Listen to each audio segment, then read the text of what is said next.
Welcome, I'm Lauren from Zestful Kitchen, and welcome to Everyday Gourmet, where I share realistic recipes for the avid home cook using fresh ingredients and global flavors.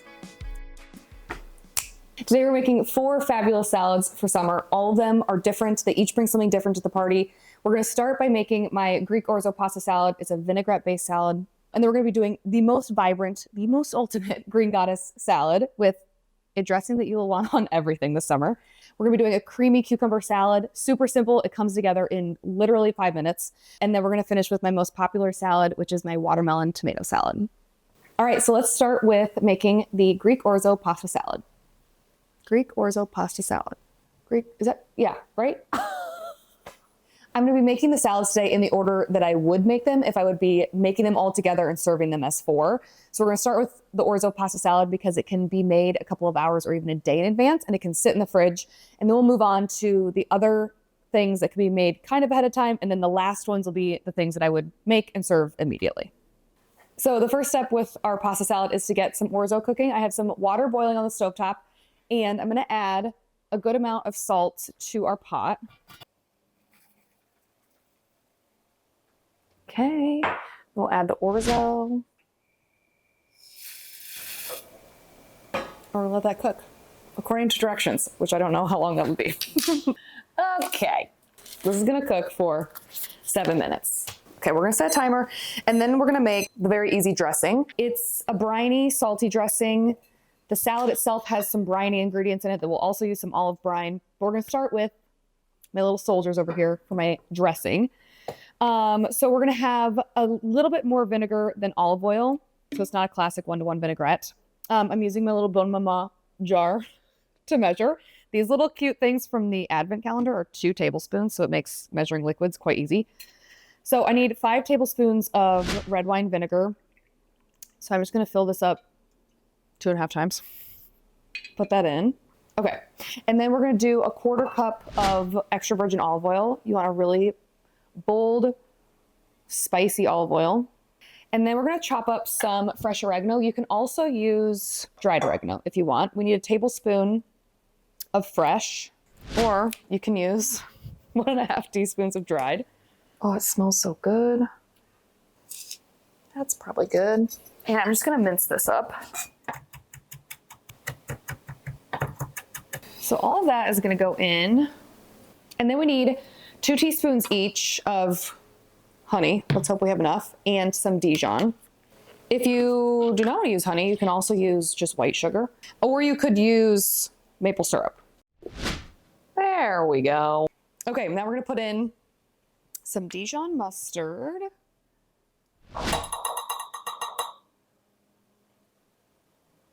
And I think that's it for the dressing, but I need to check.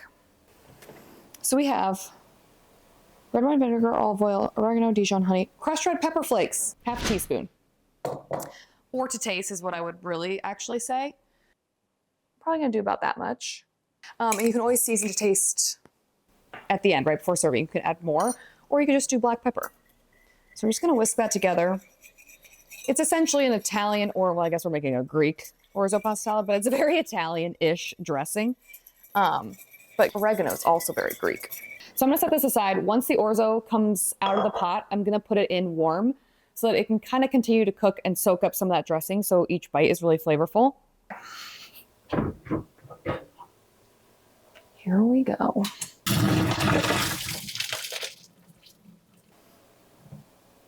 All right, now we're I don't know which one to talk to. So I'm gonna take my hot drained Orzo and put it right in here. Oops. And then I'm going to immediately toss it so everything is nice and coated. Oh, it smells good. Now we're just going to prep everything else that goes into the salad. We're going to add everything and we're done. It's very easy. It's a pasta salad. We need 2 cups of spinach or arugula, some kind of tender green. I like arugula because it's really peppery, and I have some really beautiful wild arugula. So spicy and delicious. And then I also have some baby arugula right here. I'm going to eyeball it, and I'm going to do a little bit of both. We might just do all of it. Let's just do all of it.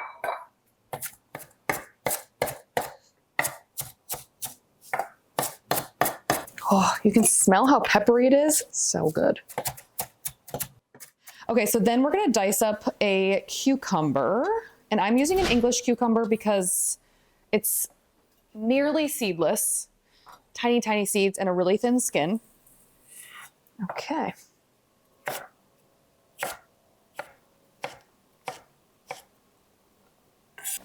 Cucumbers are gonna go in.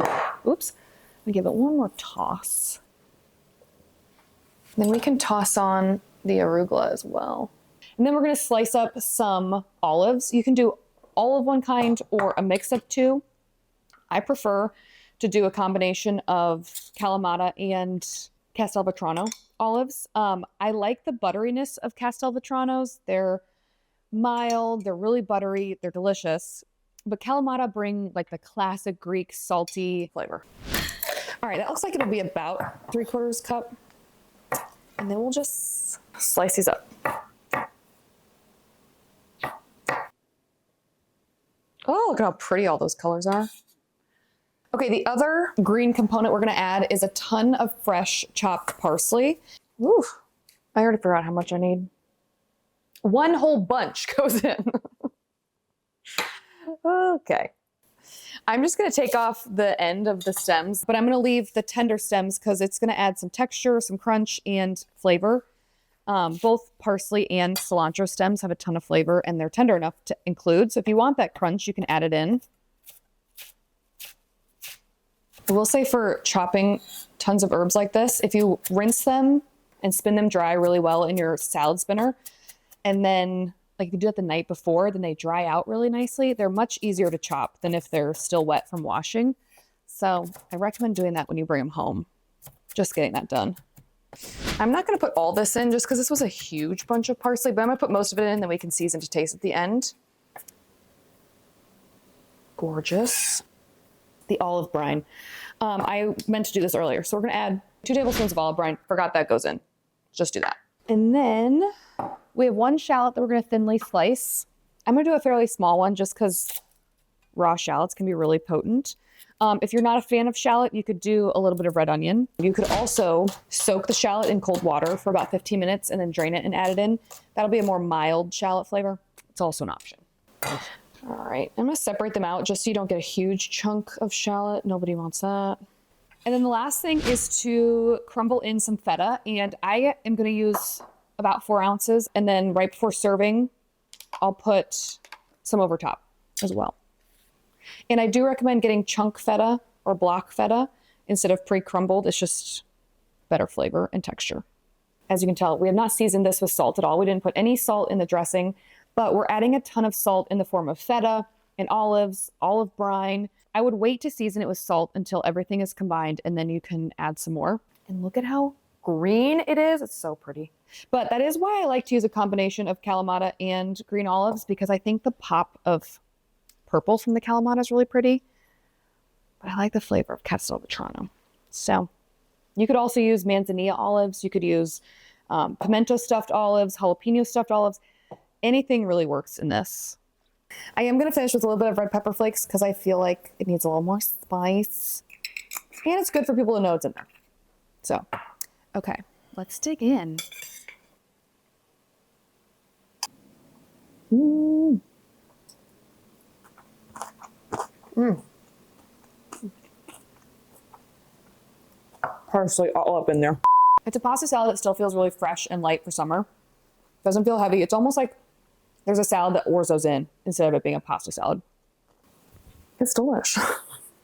Make it. All right, next we're gonna make the Green Goddess salad. So we're gonna start with the dressing. We're gonna put everything you need for the dressing in the blender. And it starts with, as all creamy dressings should, some mayonnaise. So we're gonna do 1/2 cup of mayo. Mayo. I don't know why I said it that way. I just like the flavor of olive oil mayo. I'm not making any health statements here. I just like the flavor. But you can use any mayo that you want. I would probably stay away from Miracle Whip for this dressing, but you do you. Okay, so we have 1/2 cup-ish. We're gonna put that into the blender. And then we have basil, parsley, and buttermilk going in. And I'm gonna pack the herbs into the measuring cup because you want a ton of herbs in this. A Green Goddess dressing should be nothing but overly herbaceous. Okay, we're putting that in. And then we will do some parsley. Yeah, we're just gonna do this parsley. I have some chopped, but okay. Pack that in there. Okay, that goes in. And then if I was watching me do this, I would hate me too, but I don't want to dirty something else. So we're gonna use a dry measuring cup for liquid. You should probably use a liquid measuring cup, but since this is a dressing and not like a baked good, I think you'll be fine. Gorgeous. And then we're gonna add 2 scallions or green onions if you're from the Midwest. So I'm just gonna roughly chop because these are all getting blended. This will just make it easier for it to get incorporated. Put those in. We have 1 garlic clove. I'm just doing a small one. And then I like to add a tablespoon of lemon juice, but now that we're here, I think we should zest some. Oh, that was my shoe. That was my shoe. Okay, I think we should add some lemon zest because it's really vibrant and delicious. I'm just gonna do a little bit. Now, I'm gonna juice probably just half of it. I'm not gonna measure, but it is a tablespoon. Oh, yum. It smells like a garden. The other thing a green goddess dressing needs is a little bit of anchovy. So very classic ingredient in like a Caesar dressing. You can use anchovy paste if you want, if that's what you have. We're just gonna season to taste, put a little bit of that in there, and then some black pepper. And now we can blend it all up. There we are. All right, we're ready. Oh.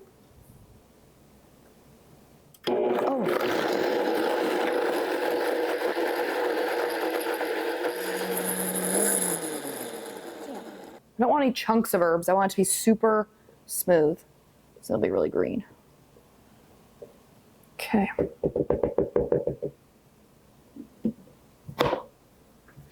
Here we go. And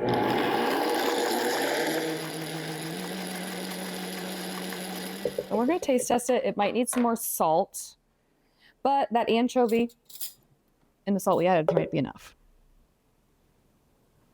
Oh my God. Oh, it's so freaking good. It's so savory. This would be great with like fries, carrots, cucumbers dipped in it. It's beyond.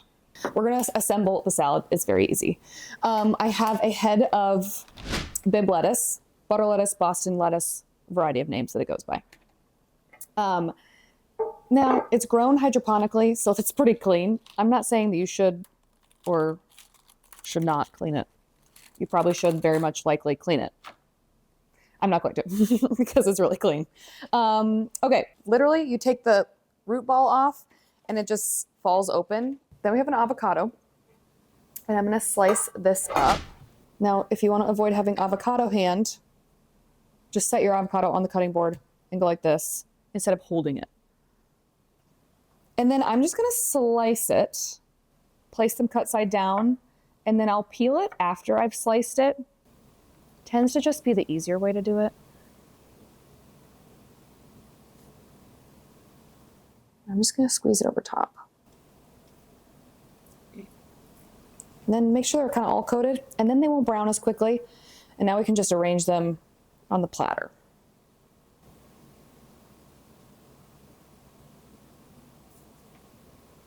Okay, so we need about a half a cup sliced celery for some crunch. The thing about the salad is you can really just use whatever you have on hand or want, as long as there's a variety of textures. Okay. And then we'll just scatter these around. Okay, and then we're gonna add some cucumber. Another crunchy texture, but it's a little bit, it's not as crisp, it's crunchy. Oh. I'm only gonna do about half of this. And I'm gonna cut it in half and then just thinly slice them. All right. And then we'll scatter this over top. The last thing we're gonna add is some cooked shelled edamame. Cooked this last night, boiled it in some water. Nothing crazy. You could also, if you have like fresh spring peas in your garden, or even frozen peas would be delicious here, but I like the buttery fattiness of edamame. It just adds something different. So then I'm just gonna drizzle the dressing we have over top, and then we'll finish with flaky sea salt for some crunchy texture and some black pepper. Okay, so pretty. I mean, have you ever? It's so pretty. Okay, we're gonna try it.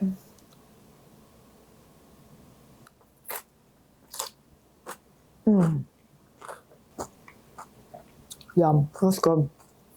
The black pepper on top adds such a nice spicy note, but the base of it is so full of textures and freshness and savoriness and herbiness. It's so good. This dressing is wild. All right, next is probably the easiest salad we're gonna make. It's a creamy cucumber salad that's crisp and fresh, but also like vibrantly tangy and creamy. All the things, all the words, all the adjectives. It's really easy. There's like a handful of ingredients.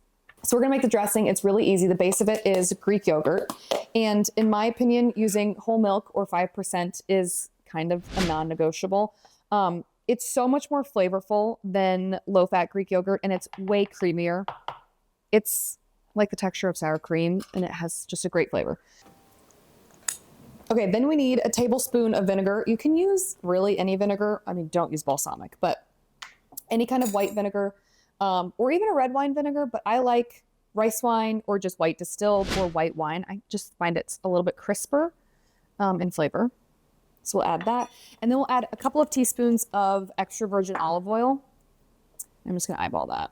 Oh, pretty. Okay, and then we have a little bit of salt and pepper. And we're gonna whisk that up, and that's the base of the dressing. The rest of the salad is just a shallot that's thinly sliced, an English cucumber, and some mixed herbs. The other reason it's really important to use full-fat Greek yogurt is that the cucumbers will end up weeping a little bit. It's just natural when they are mixed with salt. So having a thicker Greek yogurt will keep it from getting too watered down. If you're using a low-fat, it will just become really watery. So we're gonna thinly slice a shallot. Ooh.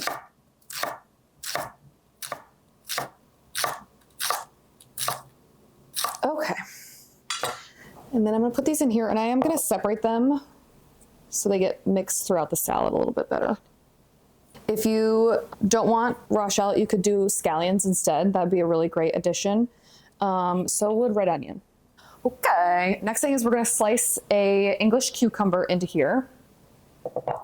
And I'm just gonna use my mandolin because it's efficient and it's consistent, so that each slice is the same.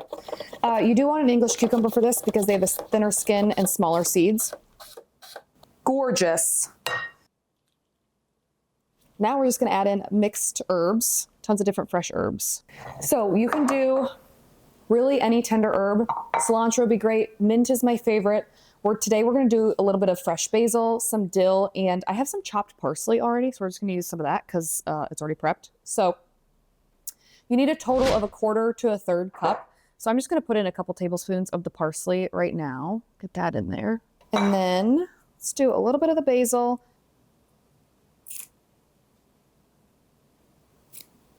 This is gonna be a lot of herbs. Got a little carried away.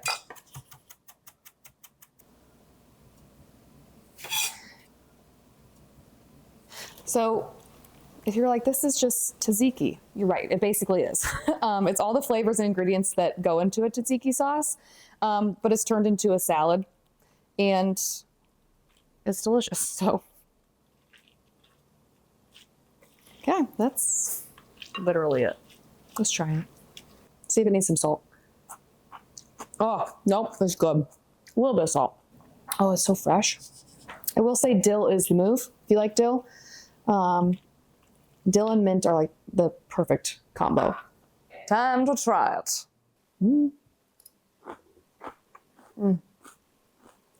It's creamy and so savory from the combination of that full-fat Greek yogurt and that shallot. It's so good and it's so easy. It's a nice addition to the variety of salads we have going on. It's a little bit different because there's not a combination of ingredients. It's just all about the cucumbers. So that's kind of fun because it's super creamy and super crisp. But also what I like is that a lot of these salads have overlapping ingredients. So you're grocery list is actually going to be quite short if you end up making all 4, which is kind of aggressive. You probably won't, but if you're doing this for a potluck, that's kind of nice. Okay, that's our 3rd salad. Let's make the last and final salad that is probably my most popular summer salad because it's so unique and it's so damn delicious. I am excited about the last one. So we're going to start with some really big, beautiful tomatoes. We're going to dice those up, and then we're going to cut up our watermelon. We need about 3 cups of cubed tomato. Now, it's important to cube the tomatoes and the watermelon fairly the same size, just because it's easier to eat that way. And then everything gets combined a little bit easier. So I'm just going to cut them into pretty big chunks. And then if you have a fairly, like, what's the right word? Wet tomato, I would cut out some of the interior just so it doesn't water down the salad too much. So you want like a nice, firm, what are they called? Beefsteak tomatoes. Beefsteak tomatoes. That's a little bit meatier, not quite so wet. I feel like I'm going on and on about the tomato. Just get a good tomato. I'm just going to use this because it's easier to measure. Something like this. A little bit more. That looks good. Okay. Only took 2 large tomatoes. So if yours are a little smaller, I would use 3. Okay, we're going to add this to our mixing bowl, and then we're going to cut up our watermelon. This big guy is washed, so don't be concerned about that. I'm going to take off the ends, because then it'll be easier to cut. Let's see. Oh, not bad.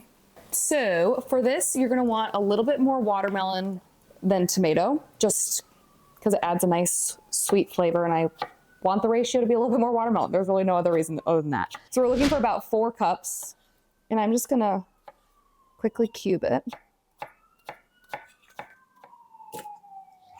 Okay.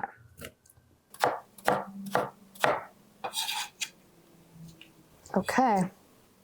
Combine this with the tomatoes. Gorgeous. All right, the next bit is we're going to add some olive oil and sherry vinegar. This is going to be something that you are probably going to have to go grocery shopping for because it's probably rare to have on hand. But it's one of my favorite vinegars because it's a unique, I don't even know how to explain it. It's almost like white balsamic vinegar where it's slightly sweet. It's a little bit more sweet than regular vinegar. It has a ton of great flavor in it, and it pairs wonderfully with pecorino. So I'm going to add 2 tablespoons of that. So if you don't want to go shopping for this, you could use a white balsamic vinegar. That would also be delicious. And then we're going to do 3 tablespoons of olive oil. Half a teaspoon of salt. And then about 3/4 teaspoon of pepper. And you want it to be kind of a large grind of pepper just so it adds a lot of flavor. And then we're going to stir that up a little bit just so we can get the salt dissolved and everything mixed in. Those are all good. And then just to finish it off is we're going to add the most delicious pecorino. And it's really salty, nutty, so delicious, and it pairs wonderfully with that sherry vinegar. And then we're also going to add in some fresh basil. So you need about 12 basil leaves. And look, oh, these are gorgeous. Yum, it's just like summer in a bowl. We're going to chiffonade them. So we're going to stack them. That doesn't have to be perfect. And then we'll roll them up and slice them nice and thin. And then you have these really pretty basil ribbons that incorporate into the salad nicely. So I'm just going to put those on top. We're going to, I don't think this is going to be big enough. So I'm going to use a little bit of a bigger vegetable peeler to peel the pecorino into shreds. And I like that because some pieces will stick together pretty big and then some will break apart so that there's saltiness throughout, but sometimes you'll get a bigger pocket that just, I don't know, makes itself known, which is nice. We're going to eyeball this. You need about 2/3 cup, but more is okay. Yum. Okay. I would just personally put them on top because when you stir it in, they're going to break apart. And you don't want it to be too small. Already, it's so pretty. Okay, maybe break some apart.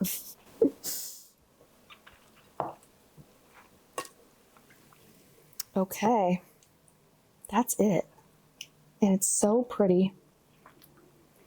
And the deeper you get into summer, when like tomatoes are really sweet and watermelon's really sweet, just the better the salad gets. Oh, you could also add, Greg likes it when I add orzo, bulk it up a little bit, but you could also add some fresh spinach or arugula to add a little bit more green, but I personally wouldn't mess with this. It's so pretty. And we're gonna make sure that it's seasoned correctly. So I'm just gonna add a little, or try a little bit. And some pecorino.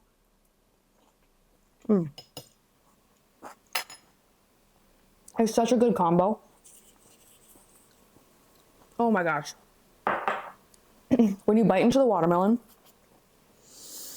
with the olive oil and the basil, it's key to use really good olive oil that's really robust in flavor. So you want that to be pretty present. You don't want that to fall into the background because there's so few ingredients in here that you really want to use quality stuff. Okay, yum. That's it. All of these salads are so different. They're great for mixing and matching. You could also serve all of these together at a potluck because they are all so different. They're perfect also for grilling season. So I hope you make these this summer. Let me know which ones you make and if you enjoy them. All of the recipes will be linked below with all the information about everything. And I hope you meet me back here next week for another Everyday Gourmet. And shut. I don't know. Cut. Woo!